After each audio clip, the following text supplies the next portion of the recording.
오늘 이 설교 방송을 여의도 순복음 광주교회와 또 유튜브 생방송으로 함께 하시는 모든 분들에게 주님의 은혜와 평강이 함께 하시기를 바랍니다. 잠언 19장 22절의 말씀을 중심으로 친절에는 보상이 따른다. 한번 따라해 볼까요? 친절에는 보상이 따른다. 그런 제목으로 하나님 말씀 함께 나누기를 원합니다. 경기연구원이라는 것에서 이 국민들을 대상으로 조사한 바에 의하면 지금 우리나라 국민들의 과반수가 코로나 블루에 걸려 있다는 거예요. 코로나 때문에 우울하고 코로나 때문에 무기력증을 느끼게 된다는 거예요. 엎친 데 덮친 격으로 코로나에 플러스 수해가 또 겹쳐서 많은 사람들이 힘들게 되었습니다. 특별히 이런 우울증은 여성에게서 56%, 남성에게서 40% 정도가 조사가 되었다는 거예요. 정말 이 비대면 시대에 우리는 하나님을 대면하고 우리는 지혜와 용기를 얻어야 될 줄로 믿습니다. 또 우리 성도들의 친절, 사랑, 우리가 그런 것을 통해서 다시 한번 우리는 용기를 얻어야 되는 거예요. 친절한 사람은 모든 사람이 좋아합니다. 또 이 친절은 만국 공용어예요. 귀머거리도 알아들 수 있고 벙어리도 말할 수 있는 언어가 바로 친절이라고 말합니다. 오늘 잠언 19장 22절에 나오는 인자함이란 단어, 이것은 자비롭고 친절한 성품을 말하고 있는 거예요. 교회와 성도들 오늘날 친절과 사랑을 회복해야 되는데, 오늘 이 설교에는 왜 친절한 사람이 되는 것이 중요한지, 또 친절에는 어떠한 복과 보상이 있는지 우리 함께 살펴보기를 원합니다. 첫째로 친절은요, 대인관계의 성공을 가져옵니다. 오늘 본문에 사람은 자기의 인자함으로 남에게 사모함을 받느니라. 남으로부터 존경받고 남으로부터 인정받는 그 중요한 비결이 사람의 인자함과 친절한 성품이라는 거예요. 갈라디아서 5장 22절에 보면 성령의 9가지 열매가 나옵니다. 사랑, 희락, 화평, 오래 참음, 자비, 양선, 충성, 온유, 절제인데요. 여기서 자비, 이것이 NIV, New International Version, NIV 영어 성경에 보면 kindness, 자비라는 이 단어가 친절이라는 단어로 이것이 번역해서 나와 있습니다. 영국의 윌리엄 세익스피어가 말했습니다. 비록 아름답지 않더라도 친절한 여인은 매력이 있고 또 나의 사랑을 받을 것이다. 그렇게 말을 했습니다. 영국의 유명한 문인이었던 찰스 램에게 아주 좋아하는 친구가 있었는데 이 친구는 결혼을 하지 않고 평생을 살았대요. 근데 젊었을 때 받은 충격과 상처 때문에 결혼하지 않았다는 거예요. 그 뭐냐면 젊었을 때 아주 좋아하고 결혼까지 할 정도로 가까운 여자가 있었어요. 청혼을 하려고 그 사랑하는 여인의 집으로 가고 있는데 집에 도착해서 문을 두드리자 그 집 하인이 나와서 주인집 아가씨의 편지를 전해주는 거예요. 이제 우리 아가씨가 더 이상 당신을 만나지 않겠다고 합니다. 청년은 마음속에 깊은 상처를 받고 집으로 돌아가서 그 이유를 알려달라고 편지를 썼습니다. 근데 그 여인으로부터 이런 답이 왔어요. 내가 당신을 기다리며 들뜬 마음으로 창가에서 보고 있었어요. 그런데 당신이 오다가 어떤 여인하고 부딪혔는데 그 여인이 넘어졌습니다. 근데 그 넘어진 여인을 당신은 아랑곳하지 않고 그냥 스쳐 지나가 가버리더라고요. 전 여기서 깨달았습니다. 이런 넘어진 여인, 불쌍한 여인에게 친절을 베풀 수 없는 사람이라면 저 사람은 나에게도 친절하게 대하지 않을 것이다. 그렇게 말을 했다라는 거예요. 에베소서 4장 2절에 모든 겸손과 온유로 하고 사랑 가운데 서로 용납하고, 어떤 여대생이 친구 소개로 남자를 만나는데 이 여대생은 별로 그렇게 마음에 들지 않았어요. 남자는 좋아서 열심히 따라다녔습니다. 도서관에서 의자도 빼주고 초콜릿도 사주고, 도서관에서 자기 공부하다가 잠깐 밖으로 나오게 되었어요. 그날따라 비가 부슬부슬 내리고, 그런 날은 커피가 생각나잖아요. 근데 이 커피 자판기가 6층하고 1층에 있는데 6층에 커피 자판기가 고장난 거예요. 그래서 에이, 들어가 되겠다 생각하는데 어느 순간에 이 남자애가 1층으로 손사같이 걸어 내려가더니, 뛰어 내려가더니 커피 뜨거운 두 잔을 손에다 들고 왔는데 하도 빨리 뛰니까 커피가 쏟아져 가지고요. 손이 약간 데였어요. 한 반 잔 정도밖에 두 컵에 안 남았습니다. 그러면서 내가 뜨거운 커피를 주려고 뛰다가 커피를 좀 흘렸네. 그런데 이 두 커피를 이렇게 합하면 한 잔이 될 수 있을 거야. 그러면서 그 커피를 두 잔을 건네주는 거예요. 그때 그 여대생은 두 가지를 할 수 없었다고 합니다. 첫 번째는 이 남자를 더 이상 미워할 수가 없었대요. 두 번째는 그 두 잔을 합쳐서 한 잔으로 만들 수가 없었대요. 그래서 서로 반 잔씩 나눠 먹으면서 교제를 하다가 결혼에까지 이르게 되었다는 것입니다. 이 친절함은 이렇게 대인관계에 있어서 또 배우자를 선택하는 데 있어서도 굉장히 중요하죠. 창세기 18장 1절에 보면 믿음의 조상 아브라함에게 나그네 세 사람이 오는데 그 당시 팔레스타인 문화에 접대 문화가 있어가지고 버터와 우유와 송아지 고기를 가지고 요리를 해가지고 맛있게 대접을 했어요. 그 접대 후에 그 중에 한 분이 내년 이맘때 네 아내 사라에게 아들이 있을 것이다 라는 약속의 말씀, 축복의 말씀을 주는데 그 말대로 이루어집니다. 그 접대한 분 중에 한 분이 누구였냐? 바로 예수님이었어요. 구약에 나타났던 하나님 다 예수님, 성육신 하시기 전 예수님인데 그 예수님이 천사들과 함께 두 명과 함께 와서 아브라함의 집을 방문한 거고 그 하나님의 천사들을 잘 접대함으로 말미암아 이 놀라운 복을 받게 된 것입니다. 명나라의 최근다에 보면 어떤 사람이 불우한 환경에 빠지거나 더 어려운 상황이 되면 그 사람에게 평소보다 더 친절하게 하라 그런 말이 있어요. 이 친절은요 사람의 마음을 움직이고 변화시키는 강력한 무기가 됩니다. 어떤 사람이 군대에 들어갔는데 독실한 크리스찬이에요. 근데 그 상사는 믿지 않는 사람이었습니다. 툭하면 해코지하고 괴롭히는데 어느 날 또 집 밖 걸어서 화가 나가지고 이 군화를 가지고 이 크리스찬 부하의 오른뺨을 군화로 때린 거예요. 그러면서 조롱합니다. 너희 기독교의 성경에 보면 오른뺨을 맡겨둔 왼뺨도 들이대라며 하면서 조롱을 하는 거예요. 얼마나 아프고 얼마나 화가 났겠습니까? 근데 그 다음날 아침에 보니까 그 상사의 군화가 반질반질하게 깨끗하게 닦여져 있는 거예요. 이 상사는 누가 그렇게 했는지를 알 수가 있었습니다. 이 크리스찬, 이 부하의 희생과 친절과 섬김으로 그 상사도 변화되고 네후반에 놀란 일이 일어나게 된 것입니다.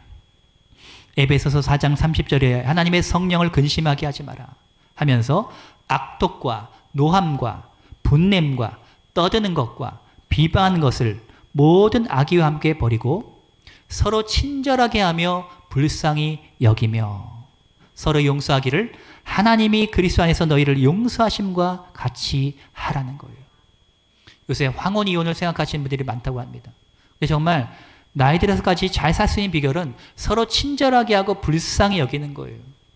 소린 대인관계에서 이 친절이라는 것이 얼마나 강력한 무기인가 하는 것을 우리가 깨달아야 될 줄로 믿습니다. 두 번째로 친절은 우리의 인격의 개발에도 굉장한 도움을 주죠. 오늘 잠언 19장 22절에 보면 세 가지 종류의 사람이 나옵니다. 하나는 인자한 사람이에요. 그 사람의 친절과 인자함으로 존경받는 사람이고 두 번째는 거짓말하는 사람이고 세 번째는 가난한 사람입니다. 우리가 보기에는 가난한 사람이 제일 못난 것 같죠. 그리고 인자한 사람은 별 볼 일 없는 사람 같고 어떻게 보면 이 거짓말하는 사람 이 사람이 거짓말로 돈을 잘 벌고 세상에서 출세한 것 같이 보입니다. 그러나 성경적 가치가 있는 것이 아니에요. 거짓말하는 사람은 그 속에 진리가 없는 사람입니다. 세상 이야기나 하거나 요새도 우리나라의 정치 보면 얼마나 왜곡하고 거짓말이 정보가 범람하고 있습니까?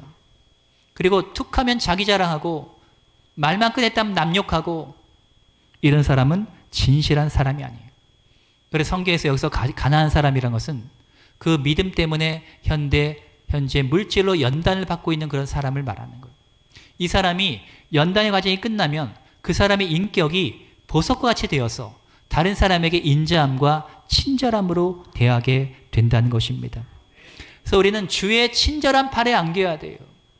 하나님 아버지의 팔은 영원하신 팔이며 크신 팔이며 또 친절한 팔인 줄로 믿습니다. 영국 격언에 친절한 말은 왕관보다 낫다 그렇게 말하고 있는 것입니다. 어떤 사람의 위대함은 그 사람의 인격에 나타나는, 그 인격을 어떻게 우리가 구별할 수가 있습니까?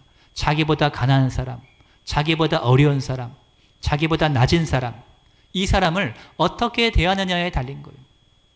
이전에 대한항공의 땅콩 갑질 사건, 엄밀히 따지면 마카데미아 넛인데요. 그것 때문에 그 대한항공의 이미지가 얼마나 나빠졌어요. 그 아래 직원을 어떻게 대하는 태도에 따라서 그 기업의 주가와 이미지가 왔다 갔다 했다는 거예요.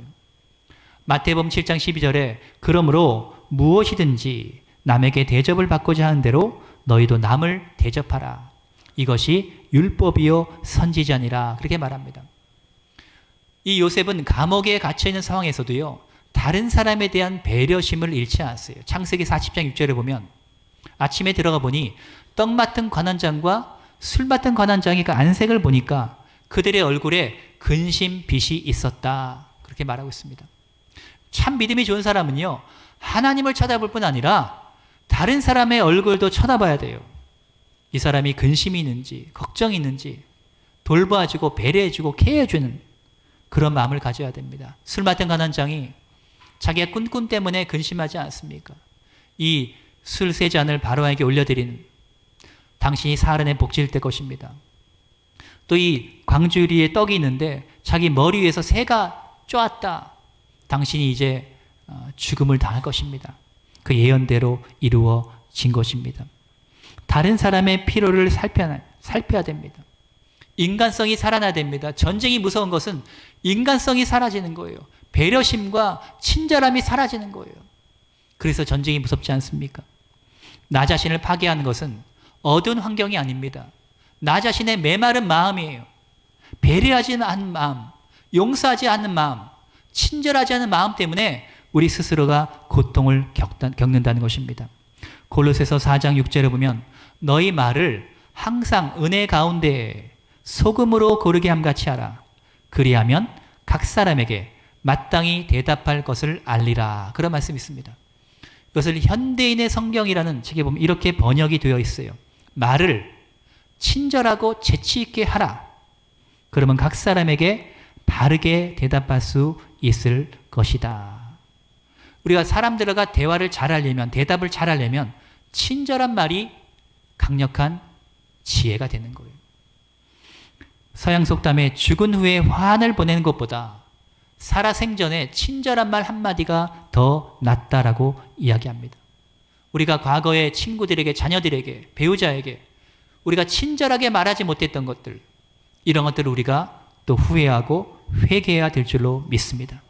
잠언 16장 24절에 선한 말은 꿀송이 같아서 마음에 달고 뼈에 양약이 되느니라. 저희가 어렸을 때에는 간식이 별로 없어가지고요, 저 초등학교 때도 기억납니다. 껌을 먹다가 아까워가지고 벽에다 딱 붙여놔요. 그리고 그 다음날 일어나서 또 그 껌을 먹는 거예요. 요새 젊은 사람들은 정말 이해를 못할 거예요.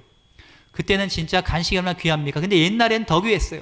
꿀송이, 그것은 최고의 간식입니다. 최고의 영양식이에요. 우리가 사람이 먹지 못하면 뼈에 고름이 생겨서 몸이 더 약해지는데요. 골다공증도 오고. 이 뼈의 고름도 해결하고 뼈에 양약이 되는 그 약재가 뭡니까? 바로 친절한 말이라는 거예요. 이건 하나님의 말씀입니다. 여러분, 말로 사람을 고칠 수 있고 말로 사람을 건강하게 만들 수가 있다라는 거예요.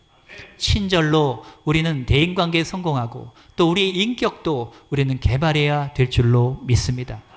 그러면 친절함에 따른 하나님의 복이나 보상들이 어떤 것이 있을까요? 사도행전 28장에 보면 이 바울이 276명의 사람들과 함께 배를 타는데 유라굴로 광풍을 만나가지고 로마를 향해 가다가 거의 죽을 직전에 이릅니다. 그런데 멜리데 섬에 착륙하게 돼요. 멜리데 섬에 보블리오라는 추장이 있었는데 이 바울 일행을 환대하고 친절하게 대해줍니다. 먹을 것도 주고 재워주고. 근데 그 섬에 보블리오 추장, 그분의 아버지가 이질 열병에 걸려가지고 거의 죽을 정도로 아픈 거예요. 그때 바울이 들어가서 안수해서 기도하니까 그 병이 깨끗하게 고침받습니다. 그래서 그 섬에 바울은 살아계신 하나님, 예수 그리스도의 복음을 증거하는 그런 은혜를 그 섬에 가져온 거예요. 멜리데 섬에, 그 지중해의 그 작은 섬에 여러분 구원의 기회가 어떻게 있었겠습니까? 하나님이 그 섬의 사람들을 사랑하셔서 그 섬에 구원의 복음을 선포하게 하시려고 유라굴로라는 강풍을 보내주신 거예요. 우리 인생에 광풍이 올 때 다 그 가운데 하나님의 섭리가 있음을 우리는 믿어야 됩니다. 코로나와 지혜 때문에 힘들고 어렵지만 하나님께서 이 가운데에도 우리가 믿음으로 생각하고 믿음으로 나아가면 하나님께서 더 좋은 길을 우리에게 예비하여 주실 줄로 믿습니다. 그래서 이 바울 일행이 그 섬을 떠날 때 그 보블리오가요, 쓸 것을 다 챙겨가지고 이 바울의 친절이 또한 놀라운 보상을 가져다 준 것입니다. 이 성도들의 친절은 교회 성장에도 굉장히 중요합니다. 필리핀의 어떤 캐톨릭 신자였던 사람이 미국으로 유학을 갔어요. 법학을 공부하러 갔는데 자기 기숙사에 그 친구 중에 크리스찬이 있었는데 감리교 교인입니다. 우리 교회 한번 가보자. 우리 교회 한번 가보자. 어제 마지못해서 따라갔어요. 그날은 비가 오는 주일이었는데 그 교회 갔는데 성도들이 얼마나 환대해주고 얼마나 친절한지 그 사랑의 마음이 녹는 거예요. 밥도 맛있게 주죠. 또 관광도 시켜주죠. 하면서 너무 친절하게 주니까 자기도 모르게 교회를 자꾸 가게 돼요. 나중에 예수님을 알게 되고 믿게 되고 복음을 받아들이게 되고 4년 후에 법학이 끝나서 이제는 법학 지식을 가지고 필리핀으로 돌아가는 것이 아니라 내가 신학을 공부해야 되겠다. 내가 복음을 공부해가지고 복음을 가지고 필리핀에 돌아가야 되겠다 해가지고 그가 신학을 공부하고 목사가 되고 필리핀으로 돌아가서 유명한 비숍 바렌티어라는 비숍 감독이 되었어요. 그 비오는 주일날의 친절, 그 교회 성도들의 친절이 이 사람을 변화시키고 또 성도들의 친절이 교회를 부흥시키는 놀라운 역사가 일어나게 된 것입니다. 그래서 우리나라 속담에도 그런 말이 있죠. 내가 다시 마시지 않겠다고 침을 뱉은 우물을 내가 나중에 다시 찾게 된다. 우리가 밝고 맑고 친절하게 대해주면 그것이 나에게 되돌아오는 거예요. 내가 침을 뱉고 내가 퉁명스럽게 불친절하게 대해주면 그것이 언젠가 나에게 또 돌아오게 되는 거예요. 이 친절은요, 사업에도 축복을 가져옵니다. 어떤 백화점에서 전략을 세워가지고 마케팅을 많이 하고 광고를 많이 했는데 매출이 안 오르는 거예요. 근데 사장이 매장을 이렇게 다 돌아보는데 직원이요, 손님한테 퉁명스럽게 막 대하는 거예요. 그때 이 사장이 깨달았다는 거예요. 아, 불친절. 이것 때문에 우리가 매출이 안 올라가는구나. 그래서 그 친절함에 대한 교육을 시켰다는 거예요. 미국 LA 어떤 식당에는요, 화장실에 가면 남자 화장실은 킹, 당신은 왕입니다. 이런 게 글씨가 새겨져 있고요. 여자 화장실에는 퀸, 당신은 왕비입니다. 이런 편말이 새겨져 있대요. 손님을 아주 친절하게 대해준다는 거예요. 어떤 제과점이 있었습니다. 주인이 친절한 주인인데 종업원이 이렇게 일을 하고 있는데 거지 같은 남란 옷을 입은 사람이 들어와가지고 빵을 힘들게 거리다가 빵을 가지고 왔어요. 이걸 어떻게 해야 되나 종업원이 당황하고 있는데 주인이 확 나서더니 이 거지 같은 옷을 입은 사람에게 친절하게 대해주는 거예요. 그러면서 친절하게 도와주고 계산해주고 아주 왕같이 이렇게 모셨어요. 나중에 종업원이 머뭇머뭇거리니까 이제 나중에 얘기했대요. 우리 가게를 찾아온 사람들은 그저 빵을 살 돈이 있는 사람들인데 저 거지 같은 저 사람은 이 빵을 먹고 싶고 이 빵을 먹기 위해서 얼마나 열심히 돈을 모았을까. 그렇게 생각한다면 저 손님이 얼마나 특별한 손님인가 하는 것을 우리가 알 수 있을 것이네.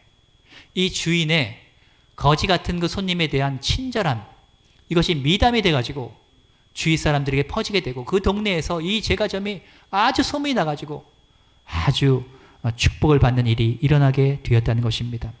요한복음 6장 9절에 보면 한 어린아이가 자기가 가진 도시락을 안드레에게 줘서 그 안드레로부터 도시락을 받아가지고 예수님이 오병이어의 기적을 일으키십니다. 그 어머니가 이 아이를 잘 키운 것 같아요. 남을 배려하는 마음. 우리가 자녀를 교육할 때 지식도 중요하지만요, 친절한 성품, 이것을 교육하고 강조해야 될 줄로 믿습니다. 우리 같으면, 또 나 같으면 아이고 내 도시락 아까 이거 도시락 뺏기면 어떡하지? 이 도시락을 안 내어놓으려고 할 거예요. 그러나 어린아이의 이 배려심, 어린아이의 친절, 이것이 오병이어라는 놀란 기적의 재료가 된 것입니다. 우리는 친절을 통해서 하나님의 은혜와 기적을 경험해야 될 줄로 믿습니다. 제가 대학생 때 여의도 순복음교회 금요철 예배를 마치고 집으로 돌아갔는데 그 계단에 어떤 아저씨가 쓰러져 있는 거예요. 가까이 가서 이렇게 보니까 여기 이마 이쪽이 완전히 깨져가지고요. 피가 철철 나오는 거예요. 이 사람이 술을 먹고 술 취해가지고 가다가 비틀비틀하다가 넘어져가지고 여기가 깨진 거예요. 그래서 제가 택시를 불러가지고 여의도 성모병원에 데려다줘서 치료받게 했는데 의사가 말하기를 이 사람이 조금만 늦었으면 이 사람은 죽었다는 거예요. 피를 너무 많이 흘려서 죽었다는 거예요. 나중에 깨어나고 치료받고 그 사람이 저에게 너무너무 감사하다고 막 그러는 거예요. 아, 제가 해야 될 일을 한 것이죠. 이렇게 말하는데 나중에 이분이 마음이 편하지 않은지 내 대학 등록금을 대주겠다는 거예요. 그때가 군대 가기 전이었습니다. 그러면 그러면 뭐 한 번만 대주세요. 그래가지고 군대 가기 전에 등록금을 이분이 한 번 대준 적이 있습니다. 하나님께서 저의 작은 친절의 행위에 대해서 물질적인 보상을 해 주신 것입니다. 세브란스 병원에 인턴 의사로 있는 어떤 분이 아침 일찍 출근하는데 미국의 노인과 택시 운전사가 서로 실갱이를 벌이고 있는 거예요. 택시 그 값이 계산이 뭔가 좀 안 맞았는지 돈이 차이가 있는 거예요. 운전사는 더 달라 그러고. 그래서 이 인턴 의사가 택시 운전사에게 그 나머지 실갱이 벌인 돈을 지불해주고 또 미국의 그 노인한테는 죄송하다고 대신 사과하라고 중재를 잘 했습니다. 그 미국 노인은 이 인턴 의사에게 명함 한 장 달라 그래서 명함을 받아가지고 갔어요. 그런데 세월이 좀 지나고 이분에게 편지가 왔어요. 그 미국 노인이 임종하면서 자신의 유산의 많은 부분을 이 한국 사람에게 양도를 한다는 거예요. 할렐루야. 시편 37편 21절에 의인은 은혜를 베풀고 주는도다. 이렇게 작은 친절이 엄청난 복으로 다가온 실화가 있는 것입니다. 하나님은 사람을 통해서 우리를 축복하시는데 우리가 친절할 때 하나님께서 이러한 복을 베풀어 주시는 것입니다. 말씀을 정리합니다. 탈무드에 보면 최고의 지혜는 친절과 겸손이다. 그런 말이 있어요. 따라해 볼까요? 최고의 지혜는 친절과 겸손이다. 그래서 누가복음 6장 36절에 너희 아버지의 자비로우심 같이 너희도 자비로운 자가 되라. 저는 이 말이 이렇게 바꿀 수 있다고 생각합니다. 너희 아버지의 친절하심과 같이 너희도 친절한 자가 되라. 친절한 얼굴은요, 어떤 화장품, 좋은 화장품을 바른 것보다 더 이쁩니다. 친절한 말도 그 어떤 말보다 이쁘고요. 친절의 옷을 입은 사람은 그 어떤 화려하고 좋은 옷을 입은 사람보다 더 아름다운 옷을 입고 있는 것입니다. 저 여러분이 친절할 때 하나님께서 우리의 대인관계도 복을 주시고 우리의 인격도 정말 주님을 닮게 하시고 물질적인 보상 또 사업의 축복 우리가 하는 모든 일에 하나님께서 큰 복을 부어주시게 될 줄로 믿습니다.